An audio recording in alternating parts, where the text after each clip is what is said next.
The journey to Kasepuhan Sipta Gilar is not for the faint of heart. It is a promise of what is to come. The smooth, predictable asphalt of the city gives way to something else entirely. It becomes a ribbon of broken stone and mud. Our vehicle, a sturdy but complaining Jeep, lurched and groaned with every turn. The road winds up into the embrace of Mount Halimun Salak. This is not a journey you take by accident. You have to want to be here. The air grows cooler, cleaner. The sounds of Jakarta's incessant roar fade into a memory. They are replaced by the hum of insects and the distant call of a bird I could not name. It is a slow, deliberate shedding of the world I knew. As we finally rolled into the village clearing, I did not know what to expect. Perhaps a primitive settlement, frozen in time. What I found was something far more complex. Children, dressed in simple t-shirts and shorts, stopped their game of chase to stare. Their eyes were wide with a friendly curiosity, not suspicion. A group of women, their hands stained with turmeric, looked up from their work and offered shy smiles. There was an immediate sense of welcome, an unspoken invitation. It was not the polished hospitality of a tourist resort. It was something genuine, rooted in a confidence of who they were. This was their world, and for a moment, they were letting me peek inside. The air itself felt different here. It was thick with the smell of damp earth, wood smoke, and something sweet, like cooking rice. It was the scent of life being lived close to its source. The houses were not a haphazard collection of huts. They were neat wooden structures built with an obvious skill and care. They clustered together, creating a sense of community and shared space. I felt like an interloper, a strange creature from another planet, but no one made me feel that way. Instead, a man with a kind, weathered face approached, gestured for us to follow, and led us deeper into the village. The initial encounter was quiet, simple, and profoundly welcoming. My first hours were a blur of new sensations. The soft give of the earth under my feet, the intricate patterns carved into the wooden walls of the houses, the constant, gentle murmur of Sundanese, a language that flows like water. I was an observer, trying to piece together the rules of this place. I watched as men repaired a roof together, their movements synchronized without a single shouted order. I saw women weaving intricate baskets, their fingers moving with a speed born of generations of practice. This was not a performance for visitors. This was Tuesday. It was the simple, unadorned rhythm of a life lived in harmony with a long-established tradition. At the center of Sipta Gelar stands the Ima Gede, the big house. It is more than just the largest building. It is the heart, the soul, and the central nervous system of the entire community. From the outside, it is an impressive structure. It is made of dark, solid wood and topped with a sweeping roof of thatch. The building commands respect through its sheer presence. It is not decorated with gold or marble. Its beauty comes from its form and its function. This is where the community's leader, the Abba, lives. But it is also a public space. It is a meeting hall, a ceremonial center, and a place where anyone can seek guidance or simply rest. Stepping inside the Imagete feels like stepping into a different realm. The air is cool and smells of aged wood and incense. Sunlight filters through the gaps in the woven bamboo walls, creating shifting patterns on the polished floor. The space is vast and open. There are no walls dividing it into small, private rooms. Instead, there are raised platforms and designated areas for different activities. It is a physical representation of the community's collective spirit. This is a place built for togetherness, not for solitude. It is here that decisions are made, disputes are settled, and the most important rituals, connecting the people to their ancestors and their land, are performed. The Imagete is the spiritual anchor of the village. It is the place where the sacred rice, the padi indung, is stored. This is not just grain, it is the life force of the community. The well-being of the rice is tied to the well-being of the people. The house is a living, breathing entity, a guardian of their traditions. Every important life event, from birth ceremonies to weddings, is connected to this central house. It is the first place a message from the ancestors is received, and the last place a final farewell is said. The building radiates a quiet power, a sense of deep history and unbroken lineage that is palpable to even a stranger like me. During my visit, I saw the Imagete in action. In the morning, it was a quiet space where elders sat and talked in low voices. By the afternoon, it was a bustling hub where women prepared for a ceremony, their laughter echoing in the large hall. In the evening, it transformed again, becoming a place for music and storytelling, with the soft glow of oil lamps pushing back the darkness. It is a truly multifunctional space, adapting to the needs of the community from hour to hour. It shows a different way of thinking about home. It is not just a private shelter, but a shared resource, the living, beating heart of Sipta Gelar. In Sipta Gelar, time is not measured by the ticking of a clock on the wall. It is not dictated by the 9-to-5 schedule of the modern world. Here, time moves to a different rhythm. It follows the sun, the moon, and the stars. It is governed by the ancient agricultural calendar known as Taman. This calendar determines everything. It tells the farmers when to clear the land, when to plant the seeds, when to tend the shoots, and most importantly, when to harvest the rice. To ignore this calendar is to invite disaster. It is to disrespect the ancestors and the spirits of the land who provide the bounty. This adherence to the traditional calendar is not simple superstition. It is a system of knowledge passed down through countless generations. It is based on a deep, intimate understanding of the local ecosystem. The elders read the signs of nature. The flowering of a certain plant, the direction of the wind, the behavior of insects. All are messages that inform their decisions. This is a science, but it is a science of observation and spiritual connection, not of laboratories and data sheets. They trust this ancient wisdom because it has worked. For centuries, it has ensured that their granaries are full and their people are fed. The most important event in this calendar is the Saran Town. This is the annual harvest festival, a massive celebration to give thanks to God and the rice goddess, Dewi Shri, for the year's harvest. It is a time of immense joy and community gathering. People from surrounding villages travel for days to take part. The festival is a vibrant explosion of color, music, and ritual. The highlight is the procession where bundles of rice are carried to the village's main rice barn, the Luit. It is a powerful display of gratitude and a reaffirmation of their bond with the earth that sustains them. Living by this clock changes one's perspective on life. It forces a slower, more deliberate pace. There is a time for hard work in the fields, and there is a time for rest and celebration. There is no frantic rush to meet an artificial deadline. The deadlines are set by nature itself. The rice will be ready when it is ready, and not a moment sooner. This creates a sense of peace and acceptance. It is a profound lesson in patience. In a world obsessed with speed and efficiency, the people of Sipta Gelar remind us that there is wisdom in moving with the natural flow of time, not against it. The agriculture in Sipta Gelar is a masterclass in sustainability. It is a system perfected long before organic and eco-friendly became buzzwords. The community practices a form of swidden agriculture, or shifting cultivation, on the hillsides. They call it huma. A plot of forest is cleared and farmed for a few years, and then it is left to lie fallow. The forest is allowed to grow back, restoring the soil's fertility naturally. This cyclical process ensures that the land is never exhausted. It is a partnership with the forest, not a conquest of it. It requires a deep respect for the land and an understanding that they are borrowing it, not owning it. The most striking rule in Sipta Gelar is the prohibition against selling rice.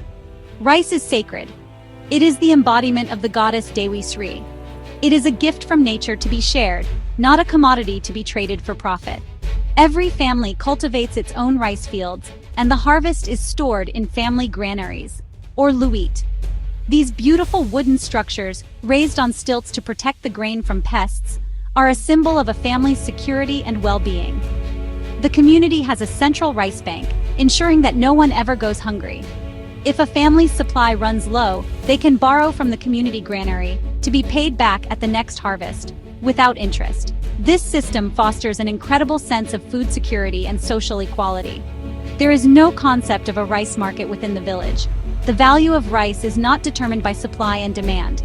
Its value is life itself. This removes a major source of economic anxiety that plagues so much of the modern world. Everyone works and everyone eats. The focus is on sufficiency, not surplus. They grow what they need, with a little extra stored for lean times. It is a fundamentally different economic model. based on cooperation and mutual support rather than competition and individual gain. Beyond rice, they cultivate a diverse range of other crops in their gardens and fields. There are tubers, vegetables, fruits, and spices. This biodiversity makes their food system resilient. It also means their diet is varied and healthy. They rely very little on the outside world for their daily needs. This self-sufficiency is their strength. It has allowed them to maintain their way of life despite the pressures of the modern economy. Their fields are not just places of work. They are a living library of agricultural knowledge and a testament to a truly sustainable relationship between people and their environment. Meeting the leader of the community, Aba Ugi, was honestly a highlight of my visit. He's not a king or a mayor in the way we might usually understand. He is a spiritual and cultural guide. The leadership here is hereditary, passed down through generations. Aba Ugi is a young leader, yet he carries the weight of centuries of tradition on his shoulders. He received me in the Imagede.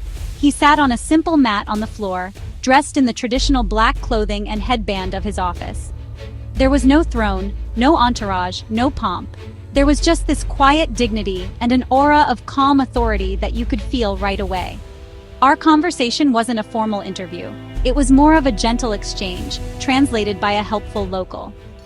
Aba Ugi spoke softly, choosing his words with care.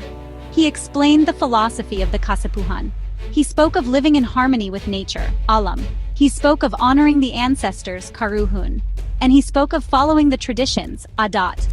For him, these weren't three separate ideas. They were honestly one and the same. To follow the tradition is to honor the ancestors, and to honor the ancestors is to live in harmony with nature. It's a simple, elegant, and powerful worldview.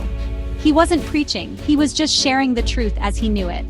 What struck me most about Aba Ugi was his blend of ancient wisdom and modern awareness. He is the guardian of a 600-year-old tradition, but he's not at all ignorant of the world outside his village. He understands the challenges that globalization and environmental changes bring. He spoke about the need to protect their forest from illegal logging. He talked about the importance of educating the community's children so they can navigate the modern world without losing their identity.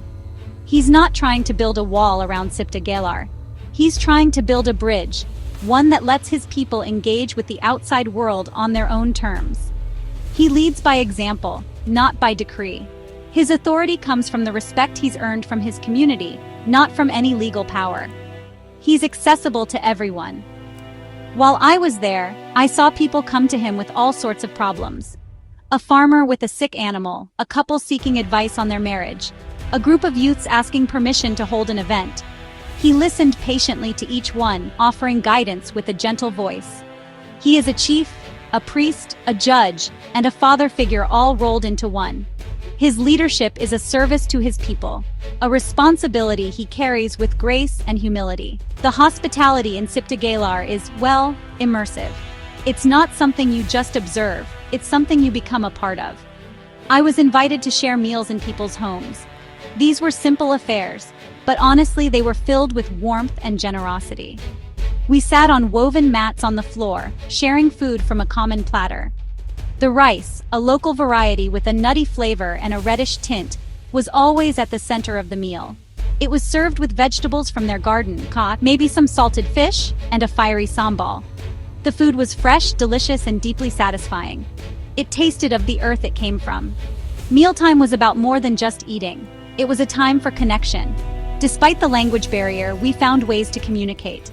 We used smiles, gestures, and the few words of Indonesian I knew. They were curious about my life in the city, a world so different from their own. They asked questions with a genuine interest, not judgment. They laughed at my clumsy attempts to eat with my hands. In these moments, sitting on the floor and sharing a meal, I didn't feel like a researcher or a tourist. I felt like a guest, a friend. The welcome was unconditional. This spirit of sharing goes way beyond the dinner table. It's woven into the fabric of daily life. The concept of gotong royong, or mutual cooperation, is alive and well here. If a family needs to build a new house, the entire community comes together to help. Men cut the timber and raise the frame, while women prepare food for the workers. There's no payment exchanged. The only expectation is that you'll do the same for your neighbor when they need it.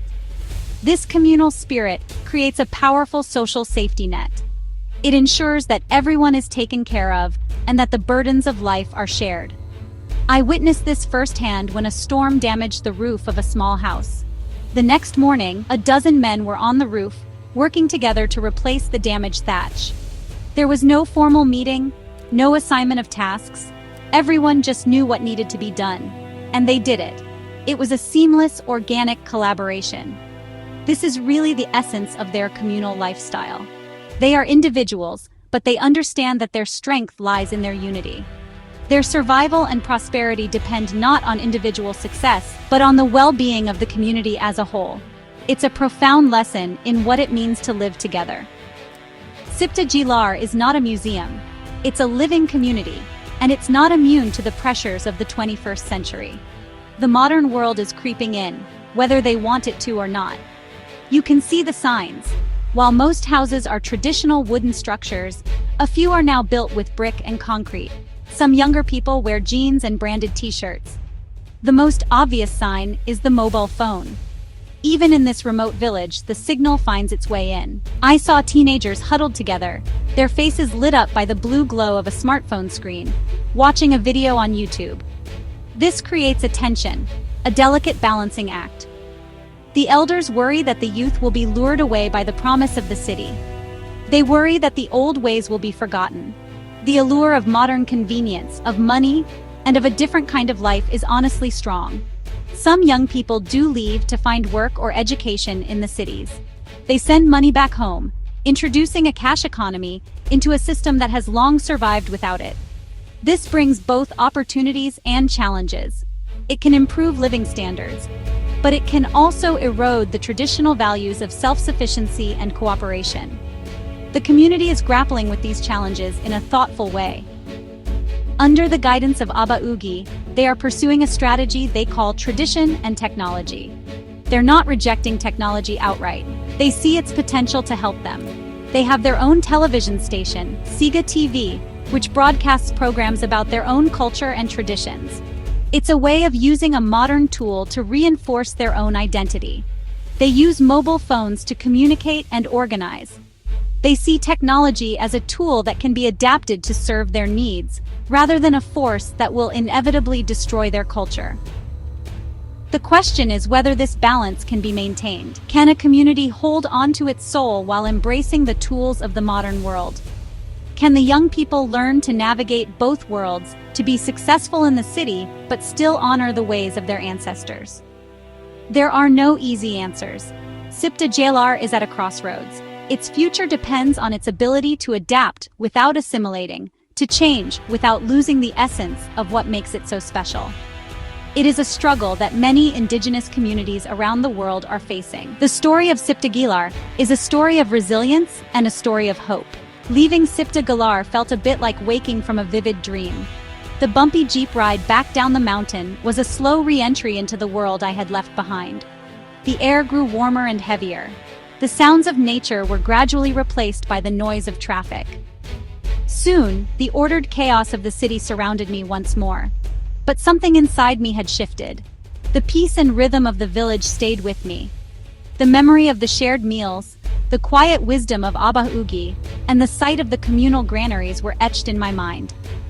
The experience was a powerful reminder that there are other ways to live. It was honestly a powerful critique of my own world, a world obsessed with growth, profit, and individualism. Sipta Gilar offers a different model, one based on balance, community, and respect for the earth.